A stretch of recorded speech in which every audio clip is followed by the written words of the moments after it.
आम आदमी का 5,000 रुपया दे के उसके मुकद्दस किताबों पर हाथ रखवा रहे, शर्म आनी चाहिए ऐसी जीत से। तो ये नहीं कि वोट टूट रहा है, वोट मैं जो सच्ची बात करूँ आपसे, ये महंगाई कंट्रोल हो जाएगी और ये अपनी औकात में भी आ जाएंगे जब महंगाई कंट्रोल कर रहे हैं हम। आप पार्लियामेंट में जाते हैं, उन्होंने सपोज़ ये 6-7 सीटें जीत भी ली हैं तो इसमें क्या मार का माल लिया? उन्होंने एक अपनी ईगो और अना को सेटिस्फैक्शन किया है, इन्होंने मुल्क की रिसोर्सेज वेस्ट किए हैं। उन्हीं 7 सीटों पे दोबारा इलेक्शन भी होंगे।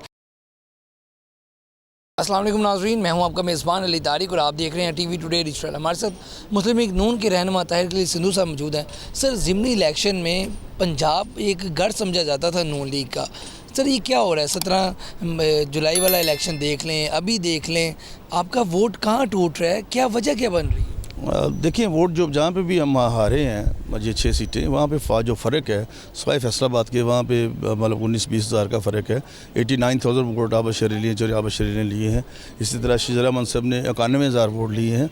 ये नहीं कि वोट टूट रहा है, वोट मैं जो सच्ची बात करूँ आपसे, तो जब तक हम महंगाई कंट्रोल नहीं करते, क्योंकि आम आदमी के लिए आप अपनी भूख देख सकते, अपने बच्चों की भूख नहीं देख सकते, तो इसलिए सच बोल देना चाहिए कि ये महंगाई कंट्रोल हो जाएगी और हो जाएगी डेफिनेट। तो और ये अपनी औकात में भी आ जाएंगे जब महंगाई कंट्रोल कर रहे हैं हम। बेसिकली सूबों का काम भी है महंगाई कंट्रोल करना, लेकिन आप देखिए आग लगी हुई हर तरफ। तो जब तक इंसान का जिस्म और रूह का रिश्ता बरकरार रखना अगर मुश्किल हो जाए तो फिर थोड़ा मुश्किल हो जाता है। इसके अलावा जुल्फी बुखारी साहब से मैंने पर्चा भी करवाया, मैंने खुद पकड़ा ऊपर जाकर डेड एंड आपके टीवियों पे चला है कि वो मतलब पैसे बांट रहे हैं वहाँ पे। आम आदमी का 5,000 रुपया दे के उसके मुकद्दस किताबों पर हाथ रखवा रहे, शर्म आनी चाहिए ऐसी जीत से। तो इससे तो बेहतर हमारी फातहाना शिकस्त है, वो हमें मंजूर है। ये बताइएगा कि आप ये दावा भी करते हैं नून लीग के पंजाब की जो वज़ीर आलाशिप है वो वापस लेंगे, कैसे लेंगे सर? अभी भी वोटों का तो थोड़ा ही फ़र्क है, लेकिन कैसे? बहुत सारी चीज़ें तो शायद मैं नहीं बता सकता, लेकिन एक मोटी सी बात बता देता हूँ कि काफ के जो 9 वोट है सवाई चौधरी परवेज़ साहब के, वो जब भी इलेक्शन होगा वो उनको नहीं पड़ेंगे, जब भी नो कॉन्फिडेंस, इसीलिए वो इजलास नहीं ख़त्म कर रहे। इजलास है कि 15 अक्टूबर पिछले कई माह से जो है इजलास चल रहा है, 41वां इजलास ही। बड़े कॉम्पिटेंट हैं, साफ़ी हैं, आई रिस्पेक्ट यू। आप देखिए जो गवर्नर ने इजलास बुलाया है वो कॉन्स्टिट्यूशनल होता है। जब गवर्नर इजलास बुलाते तो आप रिक्वेजिशन पे इजलास नहीं बुला सकते। इन्होंने रिक्वेजिशन वाला इजलास लेके चल रहे हैं, सिर्फ इस डर से, खौफ से, पता नहीं क्या खौफ है इनके अंदर। ये ख़त्म तो करें ना एक दफ़ा, वो उधर आ ही नहीं रहे, तो इसके लिए हमें शायद हाईकोर्ट जाना पड़े। लेकिन हम सोच चाहते ये है कि ये मामले इधर ही हल हों। और जितनी लेजिस्लेशन है 10-10 मरले में यूनिवर्सिटियाँ, 10-10 मरले में अरबों करोड़ों रुपया लेके खा गए हैं। ये इस असम्बली का हाल देखे, कोई लिफ्ट नहीं चलती, कोई बाथरूम ठीक नहीं है। पहले दिन ही चौधरी परवेज़ के ऊपर छत गिर पड़ी थी जिस दिन बैठे थे, उनके अपने कमरे की, उनके वाशरूम को जगह, मतलब ये मतलब इतना पैसा है जो सारी रेत लगा के तो इन्होंने तबाह कर दिया है हर चीज़ को, पूरे सिस्टम को।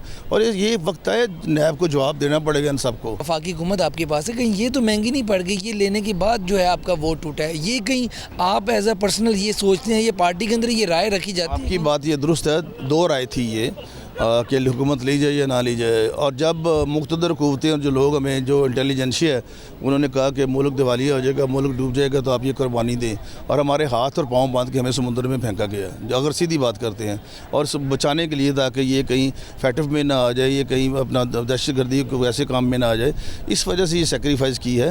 देखिए 3.5 साल तक तो इमरान खान को गालियाँ पड़ रही थी ना, अब 6 माह से हमें पड़ रही हैं। बिल्कुल मैं मानता हूँ इस बात को, मैं एक बात शायद बंदा हूँगा जो इस बात को नहीं मानता, लेकिन इसका हरगिज़ ये मतलब नहीं है कि आप हमारा राइट है। हमने तो इलेक्शन की अब इनको डेट भी दे दी है, आज हमने डेट इनको दे दी इलेक्शन की, कब हम इलेक्शन कराएंगे जी। आपने तो कल जो पीडीएम का जो एक कह लें लामिया था, वो भी ये था कि इलेक्शन अपने वक्त में होंगे, और कर दिया, डेट दे दी है 23 अक्टूबर 2023 ओके कर दिया आज। अच्छा, मुझे ये बताएं, चाहते थे ना इलेक्शन की डेट, इलेक्शन की डेट हमने दे दी है। अच्छा, ठीक हो गया। फिर भाई ये बताएं कि लॉन्ग मार्च के ऊपर इमरान खान साहब तुले हुए हैं कि लॉन्ग मार्च करना है उससे, क्योंकि जब धरना होगा इस्लामाबाद भी जो है एक किस्म का बंद हो जाएगा और नुकसान होगा, आगे हमारी इकॉनमी ऐसी है, उस हवाले से क्या स्ट्रेटजी है? राना सनाउल्लाह साहब ने तो कहा ये आएँ, तो क्या आप ख्याल है ये फितना साजी जो इमरान खान कर रहा है उसको सोचना चाहिए। कभी फ़ौज के ख़िलाफ़, कभी जजेस के ख़िलाफ़, कभी एडमी प्रोग्राम के ख़िलाफ़ बातें करते हैं। और एक बात मैं आपको ओपनली कह रहा हूँ मीडिया पे ऑन एयर, ये धरना नहीं होगा, कभी भी नहीं होगा। और अगर वो कोशिश करेगा तो फिर लॉन्ग मार्च नहीं होगा, फिर आगे से डांग मार्च होगा। एक लास्ट पे ये बात बता दें कि हमजा शहबाज नज़र नहीं आ रहे आजकल, सुना ही कहा ये जा रहा है कुछ कि बीमार हैं, कुछ ये कह रहे हैं कि अभी दोबारा बाहर चले जाएंगे। असल बात क्या है? कुछ लोग ये भी शिकवा करते हैं कि जब वज़ीर-ए-आला पंजाब थे जब तो आते थे नज़र, जब से वज़ीर-ए-आला पंजाब नहीं है तो सामने नहीं आते। असल कहानी क्या है? मैं आपको सच्ची बात करूँगा, मेरी कोशिश होती सच बताऊँ। मैं हल्फन कहता हूँ कि उनकी तबीयत ठीक नहीं है, इससे बड़ी कोई बात नहीं है। उनको मतलब एक जो शैटिका टाइप पेन होती है वो है, और वो किसी की मुझे भी है, लेकिन मैंने उसका इलाज करवाया, उन्होंने भी बहुत ट्रीटमेंट करी है। वरना कैसे हो सकता है कि हमजा शबाशी साहब यहाँ पे ना आए। ये मैंने आपको हल्फन ये बात की है, और मैं आपसे झूठ भी नहीं बोलूँगा। आप मुझे अच्छे लगते हैं, भाई हैं मेरे, कभी भी मैं झूठ नहीं बोलूँगा, ताकि मेरी कल को कोई बात जो है वो उसको काउंटर ना किया जा सके। वाकई से ठीक नहीं। नवाज शरीफ साहब वापस आएंगे इसी साल आएंगे या इलेक्शन से पहले? नहीं, इलेक्शन से पहले ही आएंगे, लेकिन ये हुकूमत फौरी जब पंजाब की, हम पंजाब की गवर्नमेंट बदल के फिर उनको लाएंगे और हम इंशाल्लाह हम तब्दील कर देंगे। हमारे साथ इस वक्त मुस्लिम लीग नून की रहनुमा हिना परवेज़ भट्ट साहिबा मौजूद हैं। हिना साहिबा, ये बताइएगा कि ज़िमनी इलेक्शन में जो नून लीग नशिस्त हारी है अपनी ही, क्या वजह समझती हैं आप? क्या वोट कम हो रहा है जो हुकूमत वफाक से ली है वो महंगी पड़ गई है? वजह क्या बनी है? मैं देखें, सबसे पहले तो मैं हैरान हूँ उन लोगों पे जिन्होंने अभी तक इमरान खान साहब को वोट दिया, क्योंकि वो ना पार्लियामेंट में जाते हैं। उन्होंने सपोज़ ये 6-7 सीटें जीत भी ली हैं तो इसमें क्या मार का माल लिया। उन्होंने एक अपनी ईगो और अना को सेटिस्फेक्शन की है ना। वो देखिए ना, वोटर्स अगर वोट देते हैं किसी मेंबर को अपने हलके की रिप्रेजेंटेशन करने, तो इमरान खान साहब ने ना उनकी रिप्रेजेंटेशन करनी है। इन्होंने मुल्क की रिसोर्सेज वेस्ट किए हैं। उन्हीं 7 सीटों पे दोबारा इलेक्शन भी होंगे।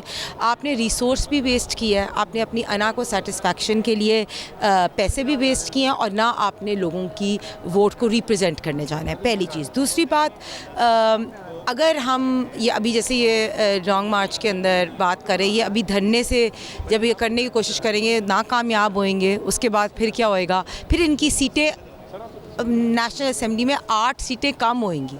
तो मुझे तो ये समझ नहीं आ रहा कि इमरान खान साहब जश्न मना किस चीज़ पे रहे हैं। कराची में जहाँ सबसे पढ़ा लिखा क्राउड है, वहाँ ये अपनी सीट हार गए हैं।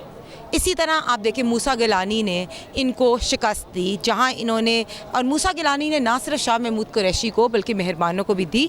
तो इमरान खान साहब अगर जब नेशनल जनरल इलेक्शन होंगे, तब सब सीटों पे खुद इलेक्शन तो नहीं लड़ेंगे ना।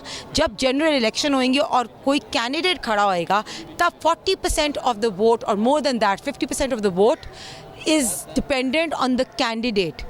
तो इनके कैंडिडेट जब खड़ा होएगा, तो इमरान खान साहब यहाँ आते हैं, उनको लगता है कि भाई मैं अपनी अना की सेटिस्फैक्शन के लिए इलेक्शन कमीशन के भी रिसोर्सेज वेस्ट करूँ। उनके अपनी जेब से पैसे लग रहे होते तो पता चलता, या पता नहीं फॉरेन फंडिंग में कोई इनको इतने पैसे दे रहा है कि आप आएँ और मुल्क के अंदर फसाद क्रिएट करें, डिस्टेबलाइजेशन क्रिएट करें, और लॉन्ग मार्च जैसे, खूनी मार्च जैसे एजेंडेज़ के ऊपर ये काम करें। पंजाब में वोट आपका कम हुआ है, इसकी वजह महंगाई है या जो आपने हुकूमत ली थी? अगेन यही क्वेश्चन है कि आपको लगता है कि ये हुकूमत लेना जो है गलत डिसीजन था, या फिर मुल्क के लिए आपने अपनी सियासत को कुर्बान किया?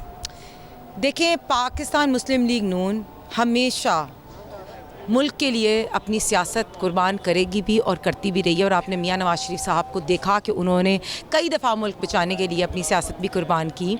तो मैं बिल्कुल आपको ये कहूँगी कि हमने रियासत को बचाने के लिए, पाकिस्तान को बचाने के लिए, इस फितना, फ़ॉरेन फंडेड फितना से मुल्क को बचाने के लिए ज़रूर कुछ टाइम के लिए अपनी रियासत बचाने के लिए अपनी सियासत को कुर्बान किया। लेकिन जैसे अभी इसाक डार साहब की भी आप देख रहे होंगे कि आप फिक्र ना करें, हमने मुल्क को की इकॉनमी को भी दोबारा रिवाइव करना है। आप देखना इंशाल्लाह ताला दोबारा पंजाब के अंदर राना सनाउल्लाह अपनी तंजीम साजी के साथ पूरी डिस्ट्रिक्ट लेवल तक काम दोबारा जारी कर रहे हैं। तो फिक्र ना करें, इंशाल्लाह ताला अगला इलेक्शन जो है वो ना सिर्फ पंजाब से बल्कि फेडरल में भी नून लीग जीतेगी। लास्ट पर ये बता दें, आप ये दावा कह रहे थे नून लीग के पंजाब असम्बली जो है दोबारा एक बार फिर वज़ीर पंजाब जो है हमारे होंगे, तो अभी ये बातें गर्दिश कर रही हैं, अफवाहें हैं, ये गर्दिश आप क्लियर कर दें कि कुछ लोग जो आपसे राब्ते में थे उन्होंने इस इलेक्शन के बाद राब्ता मुनक़ता कर दिया, इसमें कितनी सच्चाई?